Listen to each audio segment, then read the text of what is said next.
ನನ್ನ ಗೆಳೆಯ ಒಬ್ಬ ವಿಜ್ಞಾನದಲ್ಲಿ ಡಾಕ್ಟರೇಟ್ ಮಾಡ್ಕೊಂಡ. ಒಂದು 2 ವರ್ಷದ ಅವಧಿಗೆ ಚೆಕೋಸ್ಲೋವಾಕಿಯಾಕ್ ಹೋದ. ನಮ್ಮ ದೇಶದಲ್ಲಿ ಗಂಗೆ ಹೇಗೆ ಪ್ರಮುಖ ನದಿಯೋ ಹಾಗೆ ಆ ದೇಶದಲ್ಲಿ ವಲ್ತಾವಾ ಅಂತ ಅನ್ನೋದು ಬಹಳ ಮುಖ್ಯ ನದಿ. ಆ ನದಿ ದಂಡೆ ಮೇಲೆ ಒಂದು ಪ್ರಯೋಗಶಾಲೆ ಇದೆ. ಅಲ್ಲಿ ಇವನ್ ಕೆಲಸ. ಈ ಪ್ರಯೋಗಶಾಲೆ ವಾತಾವರಣನೇ ತುಂಬಾ ಚೆನ್ನಾಗಿರೋದು. ಸುತ್ತಮುತ್ತ ಎತ್ತರವಾದ ಮರಗಳಿಂದ ಕೂಡಿದಂತಹ ಪರ್ವತ ಪ್ರದೇಶ.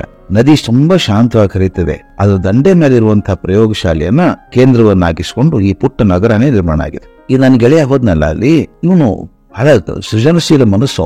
ಭಾರತದಲ್ಲಿ ಹುಟ್ಟಿ ಬೆಳೆದವನು, ಬೇಕಾದಷ್ಟು ಅವಕಾಶಗಳನ್ನು ಕಂಡವನು, ಏನಿಲ್ದೇನೆ ಸೃಷ್ಟಿ ಮಾಡುವಂತ ಮನುಷ್ಯ. ಪ್ರಯೋಗಶಾಲೆಗೆ ಹೋದ್ಮೇಲೆ ಅಲ್ಲಿ ಏನ್ ಕೆಲಸ ಮಾಡ್ತಾರೆ ಅಂತ ನೋಡಿದ. ಅಲ್ಲಿ ಮುಖ್ಯ ಕೆಲಸ ಏನ್ ಗೊತ್ತಾ? ಅಲ್ಲಿ ಕೆಲಸಗಾರರು 4 ತಾಸುಗೊಮ್ಮೆ ವಲ್ತಾವಾ ನದಿ ನೀರಿಗೆ ಹೋಗ್ತಾರೆ. ಒಂದು 4 ಶುದ್ಧವಾದ ಪಾತ್ರೆಗಳಲ್ಲಿ ನೀರನ್ನು ತಗೊಂಡ್ ಬರ್ತಾರೆ. ಆ ನೀರನ್ನು ಪರೀಕ್ಷೆ ಮಾಡ್ತಾರೆ. ಆ ಪರೀಕ್ಷಾ ವರದಿ ತಯಾರಾಗ್ತದೆ. ನೀರಲ್ಲಿ ಏನೇನಿದೆ, ಯಾವ ಅಂಶ ಎಷ್ಟಿದೆ, ಉಪ್ಪು ಎಷ್ಟಿದೆ, ಇದರಲ್ಲಿ ಏನೇನು ವಿಷಕಾರಿ ಪದಾರ್ಥಗಳು ಏನಾದ್ರು ಇದಾವ ಎಲ್ಲ ಪರೀಕ್ಷೆ ಮಾಡ್ತಾರೆ. ಅದನ್ನ 4 ಪ್ರತಿಗಳಲ್ಲಿ ಮಾಡ್ತಾರೆ.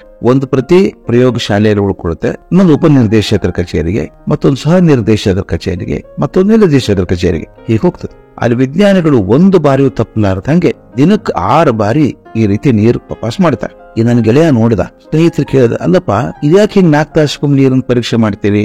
ಅದೇ ನೀವು ಅದೇ ಪರೀಕ್ಷೆ ಅದೇ ಫಲಿತಾಂಶ 4 ದಿವಸಕ್ಕೊಮ್ಮೆ ಮಾಡಿದ್ರೆ ಆಗೋದಿಲ್ವಾ ಅಂತ ಕೇಳ. ಅವ್ರು ಚೆ ನಮ್ಮ ದೇಶದಲ್ಲಿ ನಿಯಮ ಅಂದ್ರೆ ನಿಯಮ. ಎಷ್ಟೋ ವರ್ಷಗಳಲ್ಲಿ ನಡ್ಕೊಂಡ್ ಬಂದಿದೆ ಇದು. ನಮ್ಮ ದೇಶದಲ್ಲಿ ಆರೋಗ್ಯಕ್ಕೆ ಬಹಳ ಮಹತ್ವ ಕೊಡ್ತೇವೆ. ಅದರಿಂದ ನೀರಿನ ಗುಣಮಟ್ಟವನ್ನ ಮೇಲಿನ ಮೇಲೆ ಪರೀಕ್ಷೆ ಮಾಡೋದು ಅವಶ್ಯಕತೆ ಇದೆ. ಅದನ್ನ ನಾವು ಮೀರೋ ಹಾಗಿಲ್ಲ ಅಂತ. ಇವನಿಗೆ ಆ ವಾದ ಸರಿ ಅನಿಸ್ತಿಲ್ಲ. ನೀರಿನ ಗುಣಮಟ್ಟ ಕಾಪಾಡೋದು ಮುಖ್ಯವೇ ಸರಿ, ಆದ್ರೆ 4 ತಾಸುಗೊಮ್ಮೆ ಮಾಡೋದಕ್ಕೂ ಅತಿ ಆಯ್ತು ಅನಿಸ್ತು ಅವನಿಗೆ. ಮತ್ತೆ ಕೇಳಿದವ್ರನ್ನ, ಅದು ಸರಿಯಪ್ಪ ಮಾಡಿ, ಈ ಪದ್ಧತಿ ಶುರು ಆದದ್ದು ಯಾವಾಗ? ಯಾರು ಮೊದಲು ಶುರು ಮಾಡಿದ್ರು ಇದನ್ನ? ಯಾಕೆ ಮಾಡಿದ್ರು?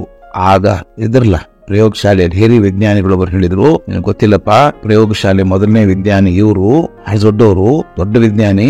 ಅವ್ರು ಇನ್ನೂ ಇದ್ದಾರೆ. ಅವ್ರು ಸುಮಾರು 99-92 ವರ್ಷ ಇರಬೇಕು. ಈ ಊರಲ್ಲಿ ಇರ್ತಾರೆ, ಊರ ಹಳ್ಳಿಗೆ ಹೋಗ್ತಾರೆ, ಹಳ್ಳಿಯಲ್ಲಿ ಇರ್ತಾರೆ. ಇವನಿಗೆ ಪತ್ತೆದಾರಿ ಬುದ್ಧಿ. ಒಂದ್ ದಿವಸ ಆ ವಿಜ್ಞಾನಿ ವಿಳಾಸ ತಗೊಂಡು ಆತ ಇದ್ದ ಹಳ್ಳಿಗೆ ಹೋದ. ಹೇಳಿದ್ನಲ್ಲ, ಮುದುಕರು ತುಂಬಾ ವಯಸ್ಸಾಗಿದೆ, ಕಿವಿಯೇನೇ ಕೇಳಿಸಲ್ಲ. ಇವ್ರು ಬಿಡಲ್ಲ, ಕೂಗಿ ಕೂಗಿ ಕೂಗಿ ತನ್ನ ಪರಿಚಯ ಮಾಡ್ಕೊಂಡು ನಂತರ ಕೇಳಿದ, ಸ್ವಾಮಿ, ಈ ನೀರನ್ನ 4 ತಾಸುಗೊಮ್ಮೆ ಪರೀಕ್ಷೆ ಮಾಡೋ ಪದ್ಧತಿನ ಯಾಕೆ ಶುರು ಮಾಡಿದ್ರಿ? 3-4 ಸಲ ಕೂಗಿ ಹೇಳಿದ್ಮೇಲೆ ಆತ ಕಷ್ಟಪಟ್ಟು ಕೇಳಿಸ್ಕೊಂಡು ಆ ಮುದುಕರು ಜೋರಾಗಿ ನಕ್ಕರಂತೆ. ಮೂರ್ಖರು ಇನ್ನೂ ಪರೀಕ್ಷೆ ಮಾಡ್ತಾ ಇದ್ದಾರ? ಅದ್ರ ಇವಂದ, ಅಲ್ಲ ನೀವೇ ಶುರು ಮಾಡಿದ್ದಲ್ವಾ ಇದು? ಮತ್ತೆ ಮೂರ್ಖರು ಅಂತಿರೋರಿಗೆ ಅವ್ರು ಹೇಳಿದ್ರಂತೆ, ನಾನ್ ಪರೀಕ್ಷೆ ಶುರು ಮಾಡಿದ್ ಯಾವಾಗ ಗೊತ್ತೇನಪ್ಪ? ಅದು 2ನೇ ಮಹಾಯುದ್ಧ ಕಾಲದಲ್ಲಿ ಬಾಂಬಿಂಗ್ ಆಗ್ತಾ ಇತ್ತು ಎಲ್ಲ ಕಡೆ. ನದಿ ದಂಡೆ ಎಣ್ಣೆ ಬಾವಿ ಇದ್ದಾವೆ, 5-6 ಬಾಂಬ್ ಬಿದ್ದಾಗ ಏನಾಗುತ್ತೆ? ಬಾವಿ ಒಡೆದು ಎಣ್ಣೆ ಎಲ್ಲ ನದಿ ಸೇರ್ತೈ. ಕೆಳಗಡೆ ಇದ್ದಾರಲ್ಲ ಜನ, ಎಣ್ಣೆ ನೀರು ಕುಡಿಬಾರ್ದವ್ರು, ಆರೋಗ್ಯ ಕೆಟ್ಟ ಹೋಗ್ತದೆ. ಅದಕ್ಕೋಸ್ಕರ ತೊಂದರೆ ಆಗ್ಬಾರ್ದು ಅಂತ ಮಾಡಿದ್ದೆ ನಾನು.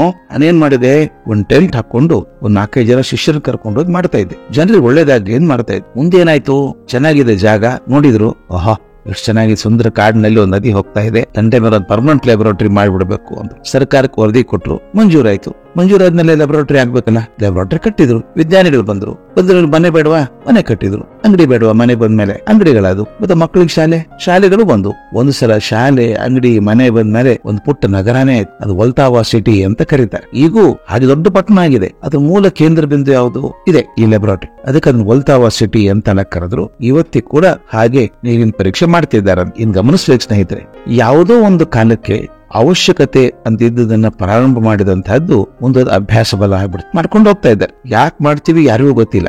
ಒಂದ್ ತಮಾಷೆ ಗೊತ್ತಾ? ಈ ಲ್ಯಾಬೊರೇಟರಿ ಇದೆಯಲ್ಲ, ಅದ್ರ ಪಕ್ಕದಲ್ಲಿ 4 ಗೋಡೌನ್ ಇದಾವಂತ. ಗೋಡೌನ್ ಯಾಕೆ?